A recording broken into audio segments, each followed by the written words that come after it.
Students, I hope you are fine. आज हम biology का जो टॉपिक डिस्कस करने जा रहे हैं that is cell membrane. Cell membrane और प्लाज्मा मेम्ब्रेन, इनमें बहुत स्लाइट डिफरेंस होता है, which is cell membrane is, when we talk about cell membrane we are talking about all the membranes inside the cell, जो कि for example nucleus की जो outer membrane है, इसके अलावा डिफरेंट जो मज़ीद ऑर्गेनल्स या सेल स्ट्रक्चर्स होते हैं उन सब के जो आउटर मेम्ब्रेन्स हैं they are cell membranes. Similarly जो आउटर मोस्ट मेम्ब्रेन है वो भी सेल मेम्ब्रेन है। लेकिन जब हम प्लाज्मा मेम्ब्रेन की बात करते हैं तो it is only the outermost membrane of the cell.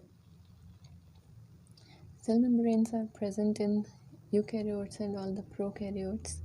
Prokaryotes are simple cells जिसमें मेम्ब्रेन बाउंडेड ऑर्गेनल्स नहीं होते। सारे ऑर्गेनल्स या जितने भी सेल स्ट्रक्चर्स होते हैं दे आर लाइक डीएनए जो है वो nuclide just without membrane bounded एक स्ट्रक्चर प्रेजेंट होता है।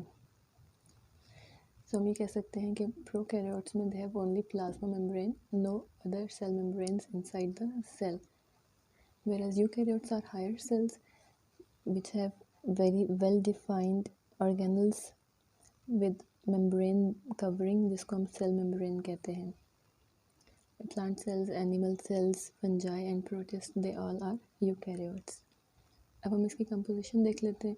अगर हम इसकी केमिकल स्टडी करें तो it is composed of lipids, proteins and carbohydrates. Lipids are basically organic compounds which are insoluble in water, for example fats, oils, waxes, hormones, etc. In the cell membrane, lipids are in the form of phospholipids. Phospho means that it has a phosphate group and lipid means that it is made up of fatty acid chains. This is the structure of one phospholipid molecule. इसका एक head होता है which is made up of phosphate group और इसकी tail जो है it is made up of fatty acid chains. Inside the cell, lipids के कई functions होते हैं जिनमें से they store energy. Signaling means वो chemical signals को ट्रांसफ़र करते हैं विद इन द सेल। इसको हम बाद में डिटेल से स्टडी करेंगे फंक्शंस में। और इसके अलावा ये स्ट्रक्चरल कंपोनेंट है डिफरेंट सेल स्ट्रक्चर्स का, जैसे कि सेल मेम्ब्रेन की हम बात कर रहे हैं। नेक्स्ट है प्रोटीन्स और उसके बाद कार्बोहाइड्रेट्स। सेल मेम्ब्रेन में कार्बोहाइड्रेट्स वो अकेले प्रेजेंट नहीं होते बल्कि they are associated with lipids and proteins. Glyco means carbohydrate और लिपिड्स के साथ जब वो एसोसिएटेड होंगे तो ग्लाइकोलिपिड्स बना देंगे, and when they are associated with proteins तो हम उनको ग्लाइकोप्रोटीन्स कहते हैं। Okay, now we are going to talk about the structure of cell membrane. Cell membrane का जो स्ट्रक्चर है इसको हम कहते हैं फ्लूइड मोसाइक मॉडल। इस फ्लूइड मोसाइक मॉडल के मुताबिक जो सेल मेम्ब्रेन है it is composed of a lipid bilayer. Bi means two, that means कि इसमें लिपिड्स की दो लेयर्स होती हैं, एक लेयर ये वाली और एक इसके ऊपर। इसमें जो लिपिड मॉलिक्यूल की टेल्स हैं they are facing each other, और जबकि जो हेड्स हैं दे आर आउटवर्ड। एक हेड जो है it is exposed to the intracellular environment और दूसरा हेड जो है it is exposed to the extracellular environment, वो बाहर की तरफ है। ये हमने पहले भी डिस्कस किया है एक लिपिड मॉलिक्यूल का स्ट्रक्चर। इसके अलावा इसके अंदर प्रोटीन्स होती हैं। अब इसमें प्रोटीन्स दो तरह से प्रेजेंट होती हैं। कुछ प्रोटीन्स हैं which are embedded in the lipid bilayer और कुछ प्रोटीन्स होती हैं जिनको हम चैनल प्रोटीन्स कहते हैं, जो कि ट्रांसपोर्ट में हेल्प करती हैं। इसमें एक्स्ट्रा सेलुलर एनवायरनमेंट से आयंस मूव कर सकते हैं because ions are charged particles, वो इस लिपिड बाइलेयर से मूव नहीं होते, तो ये आयंस इनसाइड आते हैं इस चैनल प्रोटीन के थ्रू। वेयरएज ये जो प्रोटीन्स होती हैं which are embedded in the lipid bilayer, इनके डिफरेंट और फंक्शंस होते हैं, वो इनको सेल की आइडेंटिफिकेशन में हेल्प करते हैं। ये हम फंक्शंस में डिटेल से स्टडी करेंगे। इसके अलावा जैसे कि हमने पहले पढ़ा था कंपोजिशन में कि इसमें ग्लाइकोप्रोटीन्स एंड ग्लाइकोलिपिड्स प्रेजेंट होते हैं, ये भी एम्बेडेड होते हैं इन द लिपिड बाइलेयर। और ये जो है ये कार्बोहाइड्रेट प्लस प्रोटीन्स हो गए और ये कार्बोहाइड्रेट्स प्लस लिपिड्स हो गए। तो ये बेसिक स्ट्रक्चर है सेल मेम्ब्रेन का। और ये स्ट्रक्चर इसका जो है ये it is exactly the way it has to function, जैसे इसकी काम है उसी लिहाज से इसका फंक्शन बनाया गया।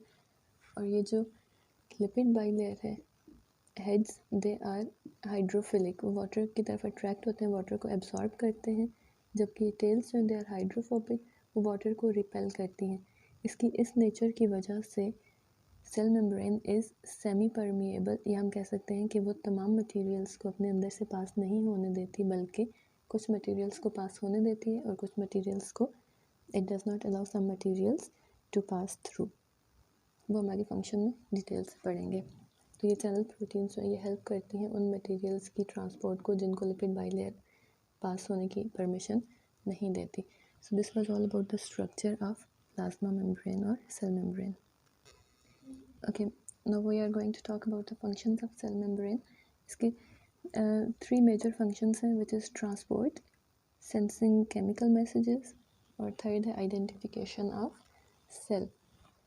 सेल मेम्ब्रेन जो इसमें ट्रांसपोर्ट ऑफ चार्ज पार्टिकल्स और आयंस भी होती है, whereas uncharged particles also move through it. Charge particles या आयंस के मूवमेंट, जैसे कि हमने पहले पढ़ा था, वो चैनल प्रोटीन्स के थ्रू होती है। लिपिड बाइलेयर इस मूवमेंट को रेगुलेट नहीं करती। जैसे calcium ions, sodium ions, potassium ions etcetera, all the charge particles they move through the channel proteins inside and outside of the cell. इसके अलावा कुछ न्यूट्रिएंट, अनचार्ज पार्टिकल्स में न्यूट्रिएंट्स एंड वेस्ट प्रोडक्ट्स आते हैं।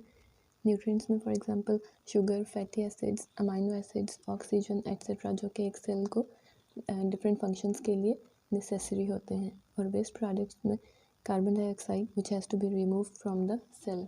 तो ये अनचार्ज पार्टिकल्स जो होते हैं या सब्सटेंसेस, ये लिपिड बाइलेयर के थ्रू मूव करते हैं या पास करते हैं। और इनकी मूवमेंट कैसे डिसाइड होती है? थ्रू डिफ्यूजन या कंसंट्रेशन ग्रेडियंट। जो भी न्यूट्रिएंट्स की कंसंट्रेशन इनसाइड द सेल अगर ज़्यादा है तो they will move outside of the cell. और फॉर एग्जांपल अगर कार्बन डाइऑक्साइड की बात करते हैं कि कार्बन डाइऑक्साइड की कंसंट्रेशन जब सेल में ज़्यादा हो जाती है, इंक्रीज़ हो जाती है, और जो एक्स्ट्रा सेलुलर इन्वायरमेंट है यहाँ पे कार्बन डाइऑक्साइड की कंसंट्रेशन कम होती है, तो it moves from the higher concentration to the lower concentration, और एक बैलेंस क्रिएट हो जाता है। इसी तरह से न्यूट्रिएंट्स जब वो ब्लड में उनकी कंसंट्रेशन ज़्यादा होती है या एक्स्ट्रा सेलुलर इन्वायरमेंट में ज़्यादा होती है और इनसाइड द सेल कंसंट्रेशन कम होती है, तो they automatically enter inside the cell through diffusion. तो this was all about the transport of materials.